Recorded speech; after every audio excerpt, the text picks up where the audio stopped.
మనసులో తలచిన వెంటనే గుండెల నిండా ధైర్యాన్ని నింపగలిగే మహాయోధుడు, అభయహస్తంతో ఎల్లవేళలా మనల్ని కాపాడే ఆ భగవంతుడు ఇప్పుడు మనసారా స్తుతించుకుంటుంది. శ్రీ పంచముఖ ఆంజనేయ స్వామిగా అవతారమెత్తిన కథ దృశ్య రూపంలో తిలకిద్దాం రండి.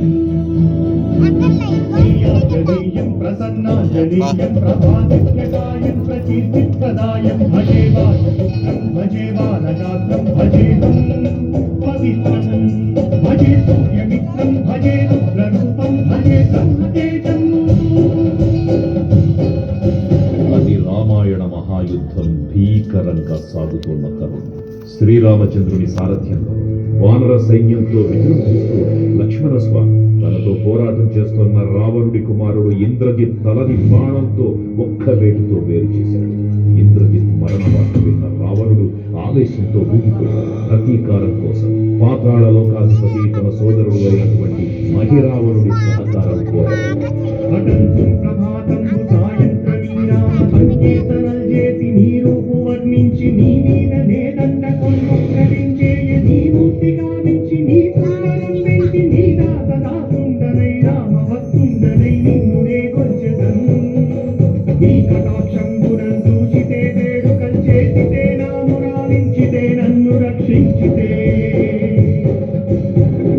తంత్ర విద్యలో ఆరితేరిన మహిరావణుడి దాడి గురించి విభీషణుడి ద్వారా ముందుగా తెలుసుకున్న హనుమంతుల వారు తన ప్రభువుల విశ్రాంతి మందిరానికి కాపలా ఉండగా ఆ దుష్టుడు లోపలికి ప్రవేశించడానికి పలు ప్రయత్నాలు చేసి చివరికి మాయోపాయంతో విభీషణుడి రూపం ధరించి మందిరంలోకి ప్రవేశిస్తాడు.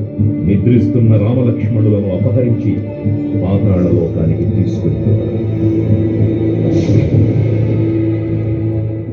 అంజనాదేవి గర్భాన్వయాదేవ నిన్నెచ్చనీరెంతవారన్ దయాశాలివై చూచియుందాతవై దోషిచేతస్కరన్ ఇల్చియున్ తొల్లి సుగ్రీవకుం మంత్రిపై స్వామి కార్యార్థమయ్యేగి శ్రీరామ సౌమిత్రులను చూచి వారి విచారించి సర్వేసు పూజించి యత్వాను చెంపంటు గావించి కాలిని సంపించి కాకుత్సతిలకు కృపా దృష్టి వీక్షించి కిష్కింధకే తెంచి శ్రీరామ కార్యార్థమై లంకకే తెంచియున్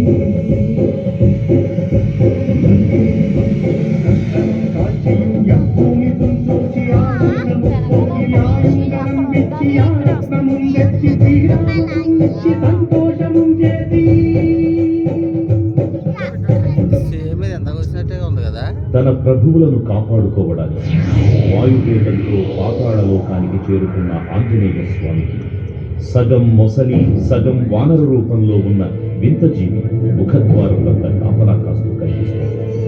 ఆ జీవి మకర ధ్వజుడు అనే మహాసముద్రాన్ని దాటుతుందని నీటిలో పడ్డ వేదవిందు ఒక మొసలి గ్రహించడం వల్ల జన్మించాడని తెలుసుకుని ఆశ్చర్యపోతాడు హనుమంతుడు. తన పుత్రుడిని యుద్ధంలో ఓడించి పాతాళ లోకంలోకి ప్రవేశిస్తాడు.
పాతాళ లోకంలో అడుగుపెట్టిన పవనపుత్రుడు మహిరావణ మరియు అహిరావణ సోదరులు భీకరకు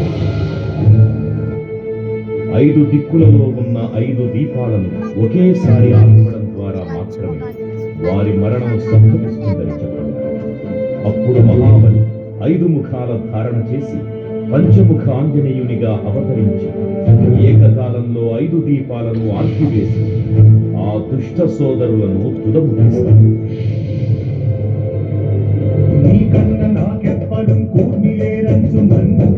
శ్రీరామ భక్త ప్రశస్తంబుగా నిన్ను సేవించి నీ కీర్తనలు చేసిన పాపములు వాయులే భాగ్యములు కలుగునే సామ్రాజ్యములు కలుగు సంపత్తులు కలుగును వానరాకారయో భక్తమందారయో పుణ్యసంచారయో వీరయో వీర నీవే సమస్తం క్రియాధారక బ్రహ్మమంత్రంబు పఠించుతు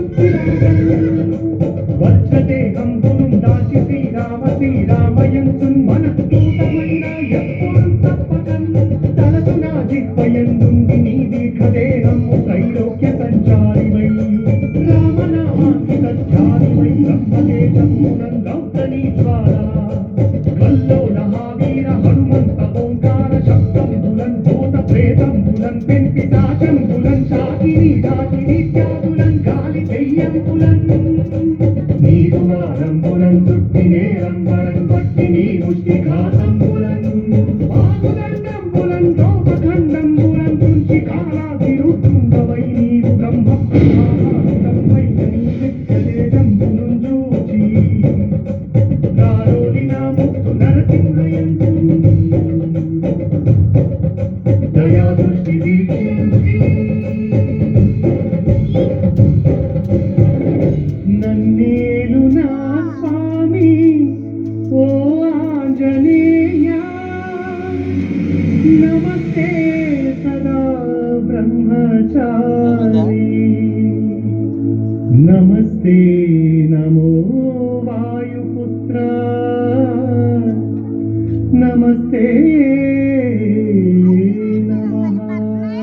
తూర్పు దిక్కున చూసే శ్రీ హనుమాన్ ముఖం సర్వ పాపాలను హరించేదిగా, దక్షిణ దిక్కున చూసే శ్రీ నరసింహుని ముఖం శత్రుభయాన్ని పోగొట్టి విజయం చేకూర్చేదిగా, పశ్చిమ దిక్కుని చూసే శ్రీ గరుడ ముఖం భూత ప్రేత తాంత్రిక భయాలను పోగొట్టేదిగా, ఉత్తర దిక్కు వైపు చూసే శ్రీ వరాహ ముఖం గ్రహదోషాలను కైపజేసి అష్టైశ్వర్యాలను అందించేదిగా, ఆకాశం వైపు చూసే శ్రీ హయగ్రీవ ముఖం విజ్ఞాన విజయాన్ని ఉత్తమ జీవిత భాగస్వామిని అందించేదిగా పురాణాలు చెబుతున్నాయి.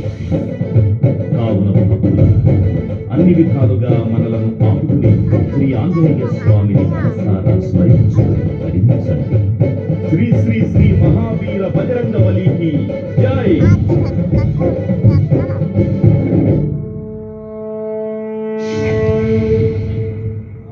జై శ్రీరామ్, జై జై శ్రీరామ్. భక్తులందరూ కూడా ఎవరి సీట్లలో వారు కూర్చోవలసిందిగా